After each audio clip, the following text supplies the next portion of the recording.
Hola hermanos, el día de hoy 18 de febrero del 2025 es martes de la sexta semana del tiempo ordinario. Muy bien, martes de la sexta semana.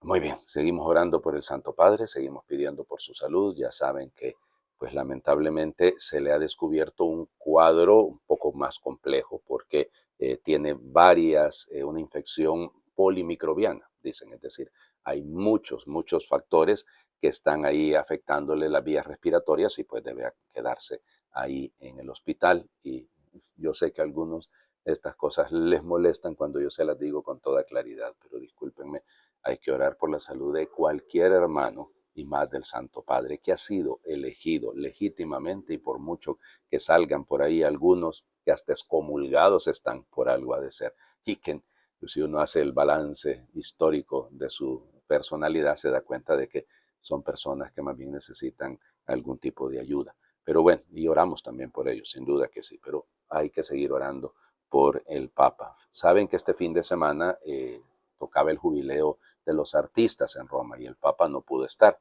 Va vinculado un poco, creo, al hecho de que hoy es el día del beato patrono de precisamente los artistas. Se trata de Fra Angelico.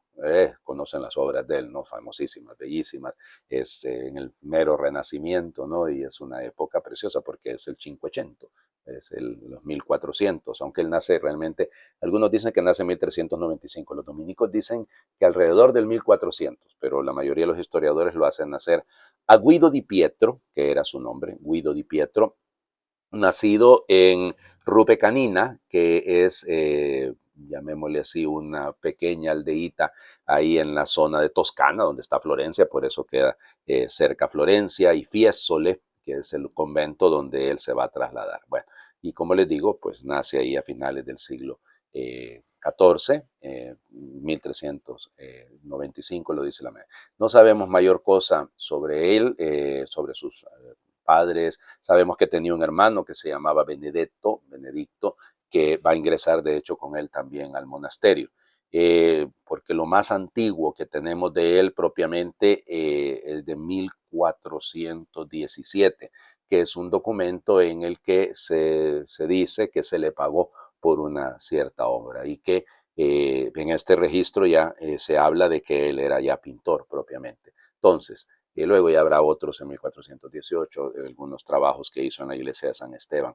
Bueno, igual, de Santo Stefano del Ponte. Bueno, el asunto es que lo que sí sabemos con toda certeza es que comenzó siendo ilustrador. Todavía no ha sido inventada la imprenta, ¿no? Entonces como les diría, se seguía a mano haciendo los documentos y las Biblias, y entonces había unas decoraciones preciosas para las Biblias. De hecho, su hermano Benedetto es escribiente, es escribano, ¿no? Y entonces él va dibujando en las Biblias, en los documentos que se les encomiendan, sobre todo las primeras letras, las hacen de una manera preciosa. Y entonces él empezó trabajando en eso. Ya para 1423 se ha cambiado el nombre y se ha puesto Giovanni. ¿Ok? Entonces se le conoce, de hecho, hasta el momento de su muerte, porque va a ser Giorgio Vasari, el famoso, ¿no?, historiador, uno de los primeros historiadores del arte del siglo XVI, el que propiamente le va a llamar Angélico. Es cierto que ya se le consideraba en su época, pero el Fra Angelico es posterior, es póstumo, no es en el momento. A él se le conocía y así firmaba él como Fray Giovanni o Fra Giovanni di Fiesole, que era el convento donde él se encontraba, ¿no?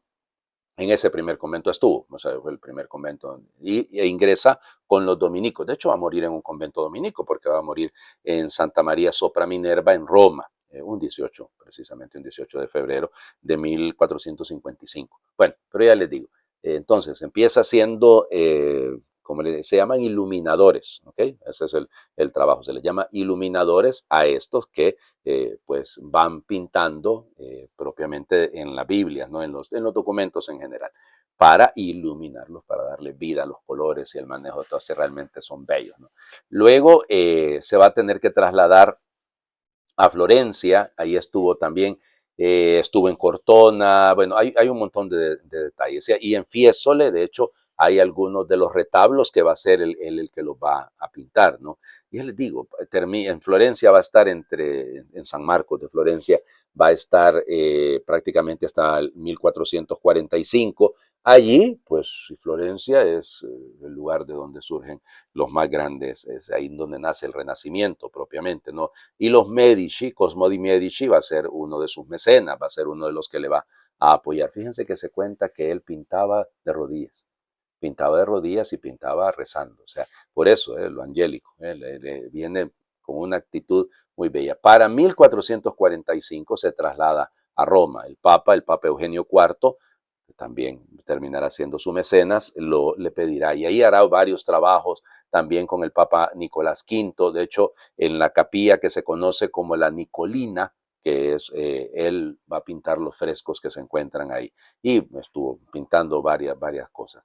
Como les digo, en Santa María sopra Minerva también pintó algunas cosas y ahí están todavía. Y miren, el arte de él es arte sagrado. Murió precisamente ahí en el convento de Santa María sopra Minerva, como ya les decía, un 18 de febrero de 1455 y fue beatificado en 1982, en octubre, el 3 de octubre de 1982, por el Papa San Juan Pablo II. 2 años más tarde, o sea, 1984, va a ser declarado patrono de los artistas. Y entonces, de ahí lo que les decía de la celebración de este fin de semana pasado, en el que el Papa no pudo participar, pero que de alguna manera creo está ligada al hecho de que el jubileo de los artistas ha querido hacerse cerca de la fiesta de su santo patrono. Igual, en todo caso, ojalá sigamos teniendo muchos y muy buenos pintores. Raúl Versosa, por ejemplo, es uno de los que a mí me fascina cómo pinta y es pintura sacra, insisto, es pintura sagrada. Claro, los mecenazgos lo ayudarán, ¿no? Sin duda, claro, Cosme de Medici, como les decía el Papa Eugenio y el Papa Nicolás. Sí, esa es la época renacentista, ¿no? Esa es la época que a él le tocó vivir. Bueno, vamos a las lecturas del día de hoy. Por 3 días vamos a leer el relato del diluvio, sí, en el capítulo sexto, séptimo del libro del Génesis. Pero el de hoy es netamente lectura litúrgica, leemos un pedacito del capítulo sexto y otro pedacito del capítulo séptimo. En aquel tiempo, viendo el Señor que en la tierra la maldad del hombre era muy grande y que sus actitudes eran siempre perversas, se arrepintió de haber creado al hombre y lleno de profundo pesar dijo, borraré de la superficie de la tierra al hombre que he creado y con el hombre también a los cuadrúpedos, reptiles y aves, pues estoy arrepentido de haberlos creado. Pero Noé encontró gracia ante el Señor. Así pues el Señor le dijo a Noé, entra en el arca con toda tu familia, pues tú eres el único hombre justo que he encontrado en esta generación. De todos los animales puros, toma 7 parejas, macho y hembra. De los no puros, una pareja, macho y hembra. Y lo mismo de las aves, 7 parejas, macho y hembra, para que se conserve su especie en la tierra. Pasados 7 días haré llover sobre la tierra durante 40 días y 40 noches, y borraré de la superficie de la tierra a todos los vivientes que he creado. Noé hizo todo lo que le mandó el Señor, y 7 días después cayó el diluvio sobre la tierra. Palabra de Dios. Te alabamos, Señor. Bueno, vamos por partes, ¿ok? Sin duda, ya les he dicho, imágenes, ¿no? Imágenes para interpretar alguna cosa o algún acontecimiento. En este caso, el autor de este pedacito, de esta perícopa del libro, ustedes saben que el libro del Génesis tiene varias manos, ¿no? Entonces, a él le tocó vivir en Mesopotamia, le tocó vivir entre el río, por eso Mesopotamos, en medio de los potamos, de los dos ríos, del Tigris y el Éufrates, Tigris y Éufrates, sí. Y entonces, fíjense, es importante que ahí las inundaciones son terribles. Hoy cuando se desbordaban esos ríos, era que hoy en día hay un montón de represas, ¿no? Que retienen los caudales de agua, pero en aquel entonces era terrible. Y entonces aquello parecía un diluvio, ¿no? Parecía que el Señor había exterminado toda la tierra. Y por eso los mismos dioses de los babilonios tenían esas características de había que aplacar la ira de Marduk porque estaba, entonces, todo lo que estaba detrás. Entonces, a partir de ahí, con mucho antropomorfismo, con muchas imágenes humanas para referirse a Dios, pues se nos habla de que Dios se arrepintió de haber creado y que el Señor, literalmente, lo que dice el hebreo es que su corazón estaba dolido. Son imágenes puramente, como les digo, poéticas y antropomórficas. Claro que sí, están dándole forma humana a Dios, a lo que Dios hace. Y luego, pero siempre la esperanza, ¿no? Esto es lo bello de este texto, ¿no? Siempre hay un signo de esperanza, siempre habrá alguien al que el Señor encuentra gracia en él. Bueno, ojalá que seamos también nosotros, ¿no? Porque este diluvio que nos cae el día de hoy, no estoy viviendo, no se preocupen, a lo que me refiero es que el diluvio de persecución que estamos viviendo en la iglesia es horrendo, oigan, y estamos nadando en contracorriente en un ambiente netamente hostil, ¿no? Y no es que queremos que estén a favor nuestro todos, no, no, pues sí, es la humanidad, pero hombre, pero tanto ataque y tanta falsedad es verdaderamente peligroso. Pero aquí el tema es todavía mayor, ¿no? Las consecuencias. Fíjense cómo había crecido tanto la maldad del hombre y siempre las obras del hombre eran perversas. Pues lo mismo nos está pasando hoy en día, ¿no? Hay demasiada maldad. Oigan, el nivel degenerado de la manera de proceder, claro, con todo, la búsqueda de libertades y en el fondo son esclavitudes de los propios caprichos, ha llevado a verdaderas aberraciones, pero aberraciones. Bueno, eso, ¿cómo responde desde la fe? ¿Cómo se responde? Bueno, primero, con esperanza, segundo, con amor y tercero, hombre, hay que entrar en el arca. Recuerden que la imagen también del arca es imagen del bautismo. A vivir como bautizado, pues, sabiendo que el bautismo nos da la posibilidad de ese camino de salvación, pero tenemos que mantenernos, no para, como les diría, no para aislarnos, sino para, desde el lugar donde hemos sido salvados, desde el lugar donde hemos recibido la fuente de la salvación, vivir, actuar. Lo otro, que me parece que es importante subrayarlo, es el tema de las consecuencias del pecado. No solo afectan a las personas, afectan la vida familiar, aquí lo acabamos de ver, sino que afectan la humanidad y la creación entera. Es interesante, ¿no? El pecado es del hombre, es el hombre el perverso, el malvado, el que siempre actúa de manera perversa, pero afecta a la creación. Piensen, y es cierto, es decir, por mucho que lo puedan discutir desde el punto de vista científico, pero efectivamente hay cambios que son evidentes y que es la mano del hombre que los ha provocado. El cambio climático es real, es cierto y es muy cierto que hay, como les diría, procesos cíclicos, porque la Tierra es un organismo, no es un mecanismo. Claro, pero también detrás de esto hay que tener mucho cuidado. La mano del hombre ahí está y sigue haciendo mucho daño. Hablando de la mano del hombre, bueno, vamos. Ay, Señor Jesucristo. Marcos capítulo 8, versículos del 14 al 21. En aquel tiempo, cuando los discípulos iban con Jesús en la barca y se dieron cuenta de que se les había olvidado llevar pan, solo tenían uno. Jesús les hizo esta advertencia: fíjense bien y cuídense de la levadura de los fariseos y de la de Herodes. Entonces ellos comentaban entre sí: es que no tenemos panes. Dándose cuenta de ello, Jesús les dijo: ¿por qué están comentando que no trajeron panes? ¿Todavía no entienden ni acaban de comprender? ¿Tan embotada está su mente? ¿Para qué tienen ustedes ojos si no ven y oídos si no oyen?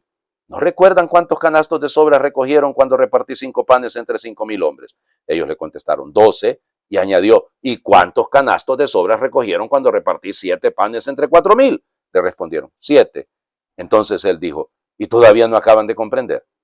Palabra del Señor. Gloria a ti, Señor Jesús. Es que definitivamente somos duros de cabeza, no estamos, como les diría, si se utilizara el lenguaje de la radio, no estamos en la misma longitud de onda del Señor Jesús, ¿no? O sea, Él está aquí en un plano y nosotros estamos aquí, pero no me miren la mano porque estoy lejísimo, ¿no? O sea, el Señor, estamos lejos de entenderlo. No solo son los apóstoles, que también nosotros. Es que no entramos en la misma sintonía, no entramos en el mismo ritmo, no estamos en el mismo ancho de banda. No, es que estamos perdidos a veces, ¿no? Nosotros ocupados en lo material, ya aquí pensando, nos hacen falta panes. Y habían sobrado, hombre, aquel montón de canastas porque no llevaron algunos pancitos. Los repartieron de repente. Pero la imagen es esta, ¿no? Y la imagen de la levadura. Jesús siempre utiliza elementos propios del mundo circundante a él, ¿no? Del mundo que él vivió. Y lo sabemos. Pablo va a hablar de la buena levadura y de la mala levadura cuando se refiere a los corintios, ¿no? En la primera carta. Pues sí nos pasa a nosotros. Una levadura un poquito fermenta. ¿Cuánto puede cambiar una buena persona, una familia? ¿Cuánto puede cambiar un grupo, una buena persona? ¿Cuánto puede cambiar una buena persona, una comunidad, una parroquia? Claro, que incida, que cambie, no al estilo de Herodes, no al estilo de, pues hombre, no solo de mente de Herodes, sino está hablando de los fariseos, dice el Señor Jesús. ¿Cuánto daño hacemos, no? Cuando en nuestros grupos dejamos caer esa mala levadura. esos comentaritos que hacemos, esos juicios que hacemos sobre las personas, esas dudas, esas sospechas que hacemos entrar. ¿Será que no nos damos cuenta que existe el infierno? Perdón que lo diga desde esa perspectiva, pero es que hay algunos de nosotros que pareciera como que el infierno no existe, que no nos podemos condenar. Y en nuestros grupos, en los círculos, hasta en las mejores familias pasa, dirían en mi pueblo. Claro, uno se encuentra. ¿Cómo es posible que dentro de los grupos de la iglesia haya tanta mala levadura, tanta cizaña, podríamos decir también? Dentro de los mismos presbiterios a veces. No, hombre, ¿cómo es posible? O sea, con qué moral yo después de haber echado, haciendo daño, he generado una, infamado, tirado por el suelo la fama de un hermano y me voy a poner a consagrar? ¿Cómo es eso? No es posible. No, yo voy a ir a comulgar sin ningún reparo después de que he hablado que ojalá se muera este papa. Y porque sí, tiene que acabar, este es un hereje, a este lo pusieron, ¿cómo es que dijo aquel señor, el cardenal, aquel arzobispo? El deep state, el estado profundo, esos que viven de conspiraciones en conspiraciones, a esos fueron los que pusieron al papa. No, Dios mío. O sea, no, tenemos que actuar y ser conscientes de lo que en nuestras manos está. Mucho cuidado, mucho cuidado. Les invito a hacer oración. Señor, me impresiona la paciencia que tienes conmigo y con todos tus hijos. Cuando te acercas y yo me alejo, tú esperas y alientas mi regreso. Cuando me enfado contigo y con los hermanos, tú esperas y sigues ofreciéndome tu mejor sonrisa. Cuando me hablas y no comprendo o no te contesto, tú esperas y sigues ofreciéndome tu palabra. Cuando no sé qué camino debo elegir, tú esperas y sigues dándome luz y valor. Cuando me cuesta servir y entregarme, tú esperas y das tu vida por mí sin reservarte nada. Cuando soy egoísta y no doy buenos frutos, tú esperas, me riegas y me abonas. Cuando me amas y yo no correspondo, tú esperas y multiplicas tus gestos de cariño. En tu paciencia se esconden mis posibilidades de mejorar, de crecer, de ser yo mismo, de cumplir lo que tú has soñado para mí, de ser plenamente feliz. Señor, que sepa aprovechar las oportunidades que tu paciencia me brinda y que tu paciencia me ayude a ser paciente con los hermanos. Amén. Señor, esté con ustedes y les bendiga a Dios por intercesión del beato Fra Giovanni de Fiesole, Frangélico, el que es Padre, Hijo y Espíritu Santo, y su bendición descienda, les acompañe siempre. Muy feliz martes para todos.